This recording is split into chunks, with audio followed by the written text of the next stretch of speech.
Hello दोस्तों, नमस्कार। Welcome to our YouTube channel Saviours Education. Today we are going to discuss about class 12th NCERT English chapter number 1 the last lesson. इसका one part अपन already discuss कर चुके हैं. Today we are going to discuss about part 2.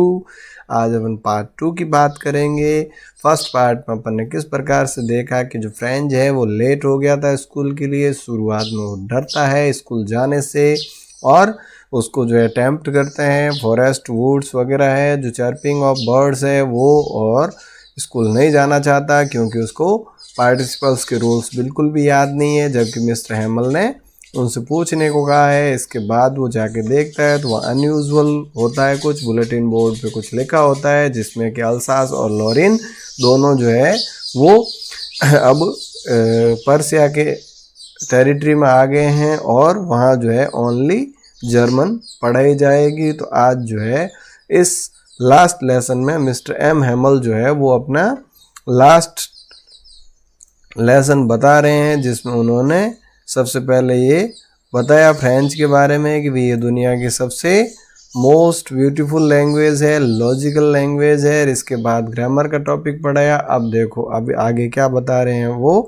अपन शुरू करते हैं. After the grammar we had a lesson in writing. अभी grammar के बाद हमें जो है राइटिंग के बारे में, लिखने के बारे में लेसन मिला. That day M Hamel had a new copies for us. और उस दिन एम हैमल हमारे लिए नई कॉपीज लेके आए थे, यानी हम सबको कॉपीज दी.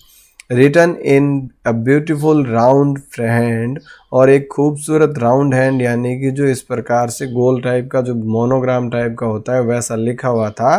फ्रांस अल्सास, यानी उन नोटबुक्स पर, उन कॉपीज के ऊपर जो है फ्रांस अल्सास लिखा हुआ था, जबकि अब अल्सास पर्सिया में था. They had looked like little flags floating everywhere in the classroom. अब ये कह रहा वो जो है नोटबुक्स ऐसा लग रहा था कि ये छोटे छोटे जो झंडे हैं वो फ्लोट कर रहे हैं, तैर रहे हैं एवरीवेयर इन द क्लासरूम, यानी पूरी कक्षा में. Hung from the rod at the top of our desk. और जैसा कि वो जो है हमारे डेस्क का ऊपर जो टॉप था उस टॉप के अंदर लटक रहे हों, उस रोड के अंदर लटक रहे हों. You ought to have seen how everyone set to work. और आपको ये सोचना चाहिए कि किस प्रकार से जो है हर कोई काम पे लगा हुआ था. How quite it was. और बिल्कुल शांति थी वहाँ पर, जो है बहुत ज़्यादा शांत वातावरण था. The only sound was the scratching of the pens over the paper. अब देखो कितना साइलेंस था कि वहाँ पर सिर्फ और सिर्फ जो साउंड आ रही थी, वो आवाज़ आ रही थी, वो किसकी, स्क्रैच करने की, घिसने की. Of the pens over the paper, यानी पेन से पेपर पे कुछ लिखते हैं तो लिखने के जो पेन स्क्रैच होता है वो स्क्रैच की आवाज़ आ रही थी. क्या आपने कभी ये आवाज़ सुनी? अगर लेट नाइट पढ़े हों या बिल्कुल शांति में जब सब सो गए हों और आराम से लेके आज तो मुझे पढ़ना ही है, उस समय जो लिखने का आनंद है, जो पढ़ने का आनंद है, और जो कॉपी के ऊपर जब आप लिखते हैं और पेन से कुछ लिखते हैं और वो पेन से स्क्रैचिंग की आवाज़ जो है, लिखने की आवाज़ जब कानों में आती है ना, बहुत खूबसूरत, उसको शब्दों में बयान नहीं किया जा सकता. कितनी खुशी मिलती है और कितनी आत्मसंतुष्टि मिलती है उस समय पढ़ने की. तो अगर आपने कभी ऐसा ट्राई नहीं किया तो कभी ट्राई करो. रात को जो है जब सब लोग सो जाएं, मज़े से अपनी टेबल कुर्सी पे बैठो, लाइट जलाओ, पढ़ो, और जो भी पढ़ रहे हो उसका नोट्स जो है अपनी खूबसूरत बुक में, जो नोटबुक्स में अपने नोट्स बनाओ, अपने हाथ से लिखो, और लिखने की जो फीलिंग है वो फीलिंग को महसूस करो. बहुत शानदार फीलिंग. तो यहाँ भी ये कह रहा है कि इतना साइलेंस था वहाँ कि सिर्फ और सिर्फ पेन जो है वो पेपर पे स्क्रैच हो रहा था, लिखने की आवाज़ आ रही थी.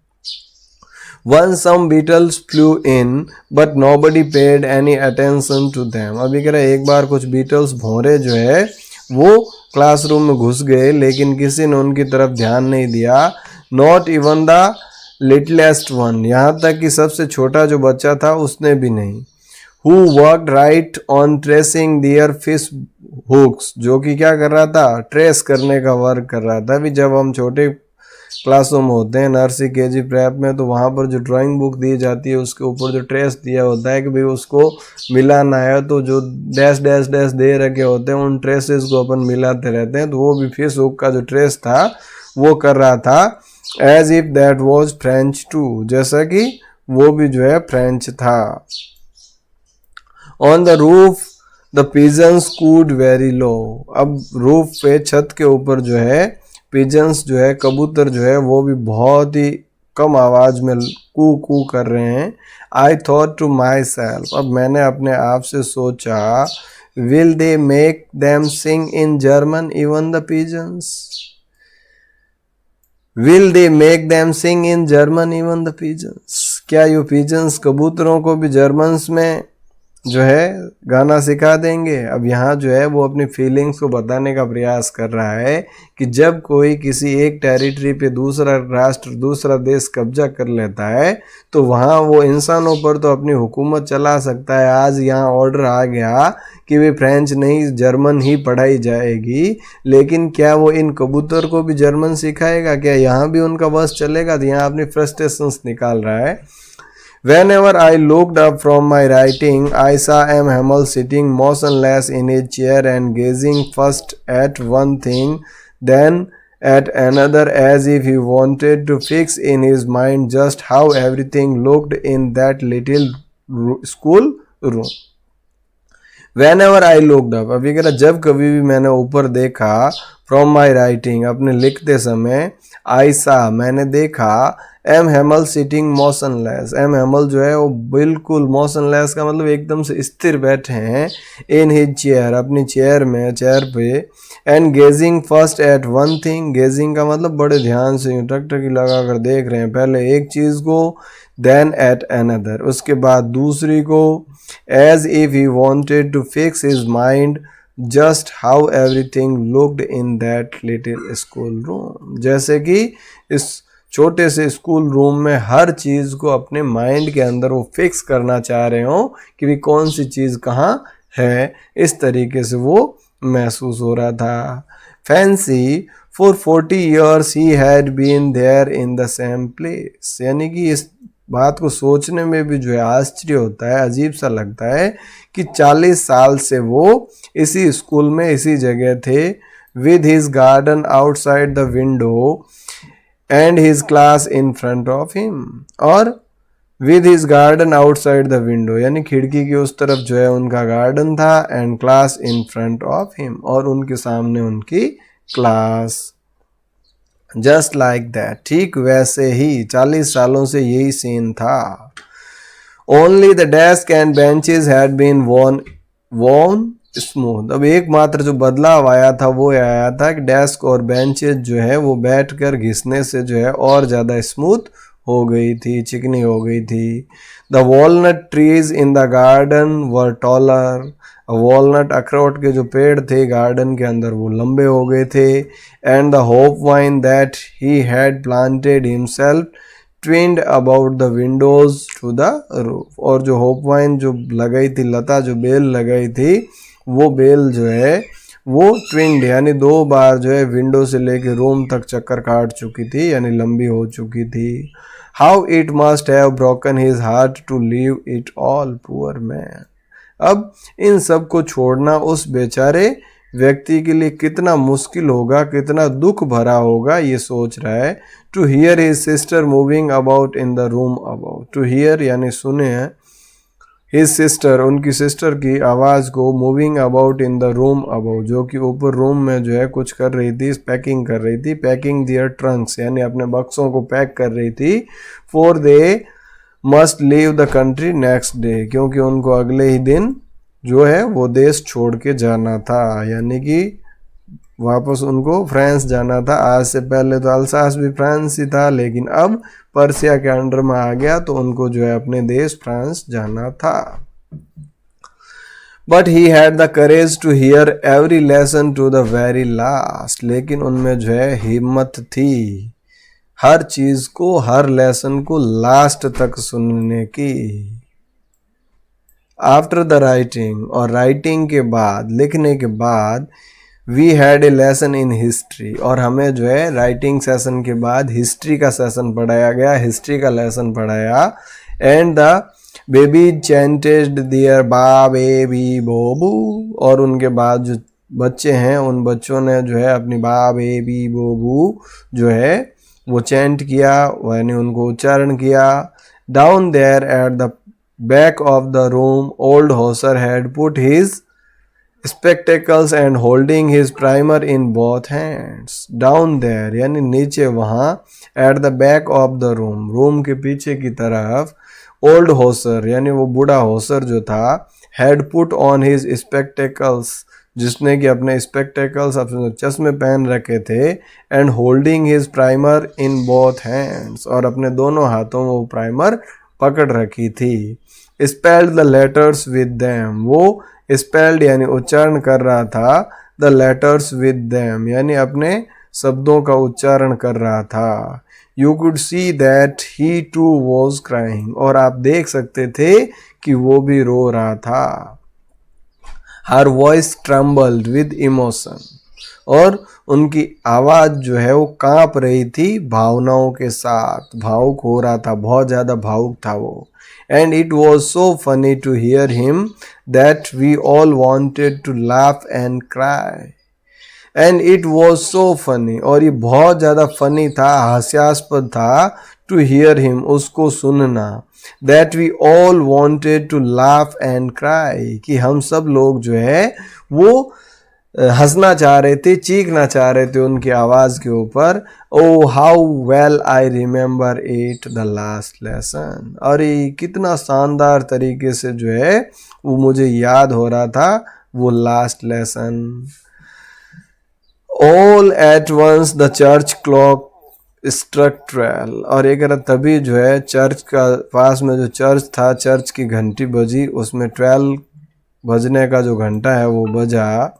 देन द एंजुलस, और उसके बाद जो एंजुलस चर्च का नाम है उसमें, at the same moment the trumpets of the Prussians returning from drill sounded under our window, और एक उसी समय जो है कुछ ट्रम्पेट्स जो है ड्रम है उनकी पर्सियन आर्मी जो थी वहाँ जो ड्रिल करके रिटर्न हो रही थी, रिटर्निंग आर्मिंग की जो ड्रिलिंग के बाद वापस लौट रही थी, तो वहाँ पर जो है ट्रम्पेट्स बज रहे थे। साउंडेड अंडर आवर विंडो यानी हमारी खिड़की से सुनाई दे रहे थे। M Hamel stood up very pale in his chair, और अब एम हेमल जो है वो खड़े हुए बहुत ज़्यादा मुरझाए हुए से लग रहे थे, पीले सुस्त से लग रहे थे अपनी चेयर से।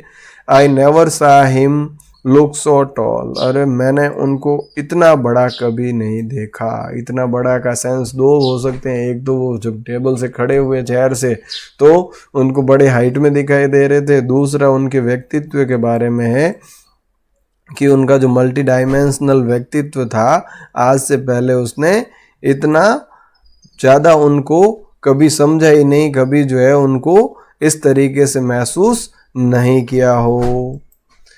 My friends, he said, I, but something choked him, और उन्होंने खड़े होकर कहा कि मेरे मित्रों, मैं, but something choked him, लेकिन कोई किसी चीज़ ने उनके गले को चौक कर लिया, रोक गया, उनका गला रुंध गया। He could not go on, वो बोल नहीं सके, कुछ भी नहीं बोल पाए। Then he turned to the blackboard, और उसके बाद जो है वो ब्लैक बोर्ड की तरफ मुड़े। took a piece of chalk, एक चौक का टुकड़ा लिया। and bearing on with all his might, और अपनी पूरी ताकत को जुटाते हुए, हिम्मत जुटाते हुए, he wrote as large as he could, जो और जितना बड़ा वो उस बोर्ड पे लिख सकते थे उतने बड़े अक्षरों में उन्होंने लिखा, वी वे ला फ्रांस, वी वे ला फ्रांस, यानी ये फ्रांस की भाषा में, फ्रेंच भाषा में जो है लिखा वी वे ला फ्रांस, और इसका मतलब क्या है देखो। देन ही स्टॉप्ड, और उसके बाद वो रुक गए। And leaned his head against the wall, और अपना सर जो है वो दीवार के सहारे यूं झुका लिया। एंड विदाउट अ वर्ड, और विदाउट ए वर्ड का मतलब बिना किसी शब्द के, बिना किसी एक भी अक्षर बोले, he made a gesture to us, उन्होंने हमें जो है एक जेस्चर दिया यानी एक इशारा दिया, वो आवाज़ नहीं निकल रही थी उनके गले से। To us with his hands, अपने हाथ से इशारा करते हुए कहा, स्कूल इज डिसमिस्ड, यानी स्कूल जो है अब डिसमिस की जाती है, पूरी हो गई, यू में गो, आप जा सकते हैं। और इस वी ला फ्रांस का मतलब था लॉन्ग लिव फ्रांस, यानी फ्रांस अमर रहे। तो इस प्रकार से जो है मिस्टर एम हेमल का ये जो लास्ट लेसन था, और यहाँ पर जो है ये फ्रेंच था जो कि उनका लर्नर था, उनका शिष्य था, उसने भी आज तक जो पढ़ाई में कोई भी ध्यान नहीं दिया था, कुछ भी चीज़ उसको समझ में नहीं आती थी, बुक्स बकवास लगती थी, लेकिन आज सारी चीज़ें उसको बड़ी आसानी से समझ में आ रही है। और उसके रीजंस भी बता रहा है कि पहला रीज़न तो वो बताता है कि उसने कभी भी इतनी तल्लीनता से सुना ही नहीं टीचर को, और दूसरा ये बताता है कि टीचर ने भी कभी भी इस तरीके से उसको नहीं पढ़ाया। तो इस तरीके से ये जो चैप्टर है ये अपना आज अपन ने पढ़ा। उम्मीद करता हूँ ये पूरा होगा। अब देखो थिंक एज यू रीड, तो ये भी दो क्वेश्चंस जो है इन पे डिस्कस कर लेते हैं। What changes did the order from Berlin cause in school that day, Berlin से जो ऑर्डर आया था उस ऑर्डर के कारण उस दिन स्कूल में क्या बदलाव हुआ। And how did French feeling about M Hamel and school change, और फ्रेंच की जो फीलिंग्स थी स्कूल और एम हेमल के बारे में कैसे बदल गई। तो उम्मीद करता हूँ इनके आंसर्स आप इजीली लिख पाएंगे, और ये जो चैप्टर अपन ने डिस्कस किया ये आपको समझ में आया होगा। इसी के साथ आज के इस सेशन को यहीं विराम देते हैं, मिलते हैं नेक्स्ट वीडियो में किसी नेक्स्ट टॉपिक के साथ। तब तक के लिए थैंक यू, जय हिंद, जय भारत।